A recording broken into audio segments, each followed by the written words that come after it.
Hello, good afternoon everyone. This is being Yuli again here in my kitchen. Today we are going to cook zucchini bread. Let's join me making our zucchini bread.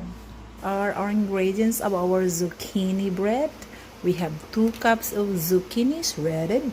We have applesauce, half cup of, I'm using cashews instead of walnut. I like cashews better than walnut. Half cup of sugar. Some people they use 1 cup of sugar, but this time I'm going to use half cup of sugar because I don't want really sweet. I want to use half cup of brown sugar. We have 2 eggs. We have half cup of vegetables oil, 1 teaspoon of nutmeg, 1 teaspoon of baking soda, 1 teaspoon of baking powder, 1 teaspoon of cinnamon, ground cinnamon, and half teaspoon of salt. I am going to apply added to this applesauce. This is applesauce strawberry to make it moist our zucchini bread. And of course we have vanilla extract. 1 teaspoon of vanilla extract should be enough. Okay, I'm going to use all-purpose flour. All-purpose flour is we're gonna use 2 cups of all-purpose flour. So these are all our ingredients for our zucchini bread.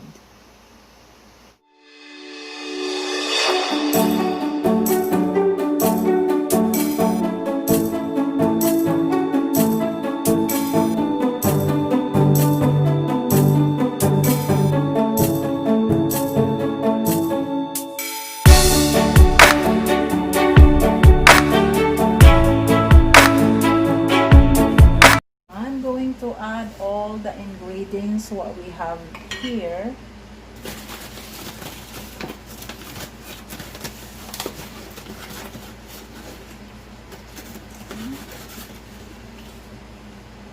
Flour,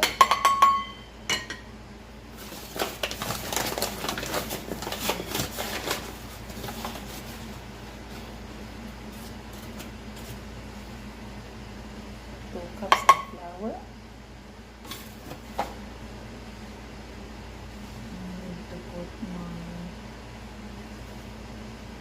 Baking powder, baking soda. I have my salt.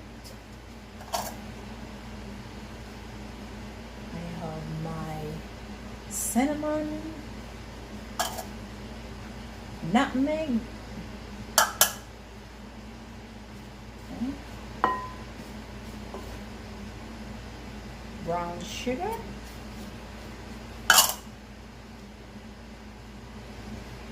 white sugar. Here is our cup of vegetable oil.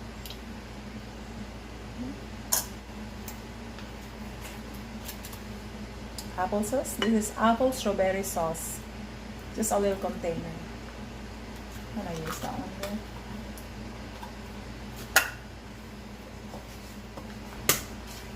There's our egg.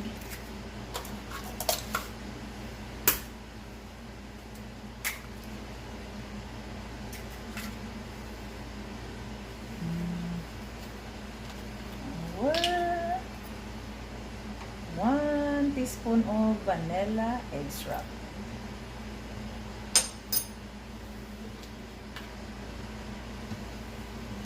And we're gonna have to mix.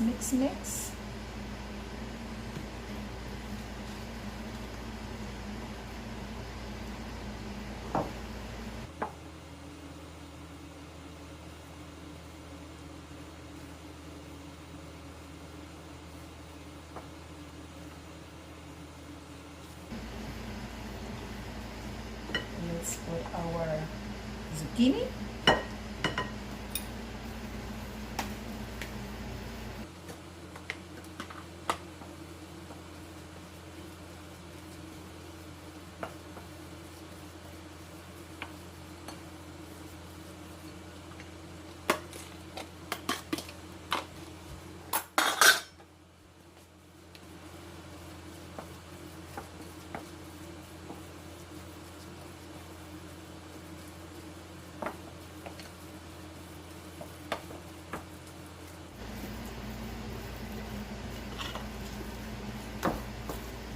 If you like sweet, guys, you can put 1 cup of brown sugar.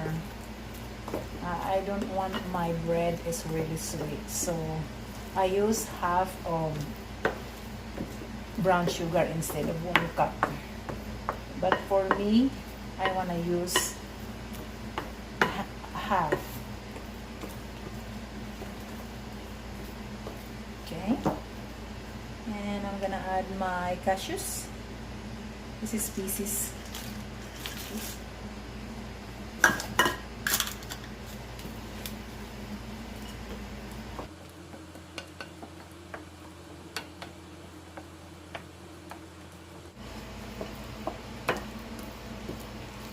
And this should be ready. Okay, this texture should be ready. Like this.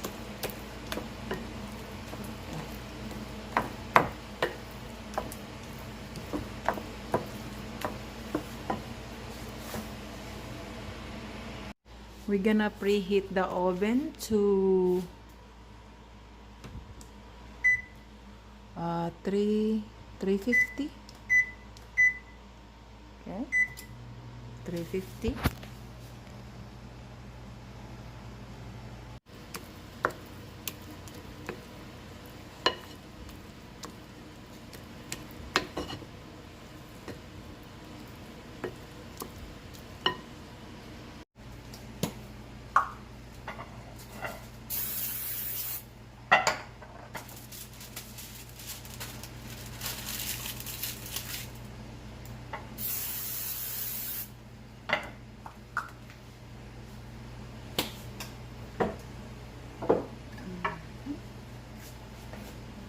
Yes.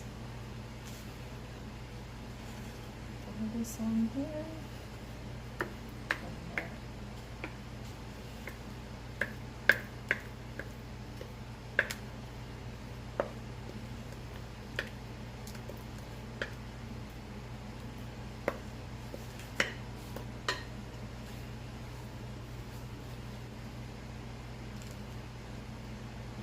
Alright, this is ready to go. 350 within 1 hour.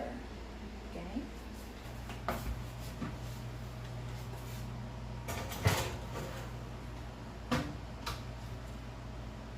Dili ako i-bake.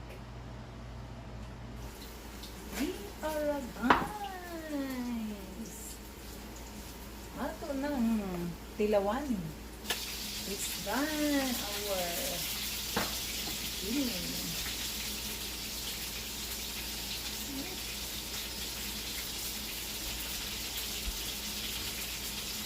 Whoa, this is good.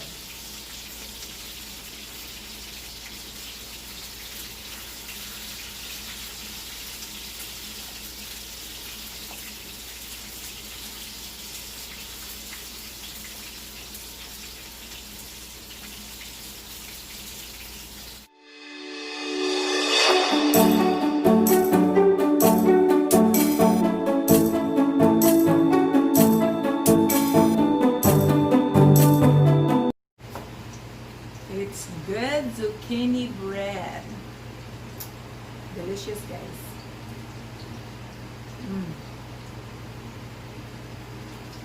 Again, thank you for watching. Do not forget to share, like, and subscribe. I'll see you guys next time. Bye.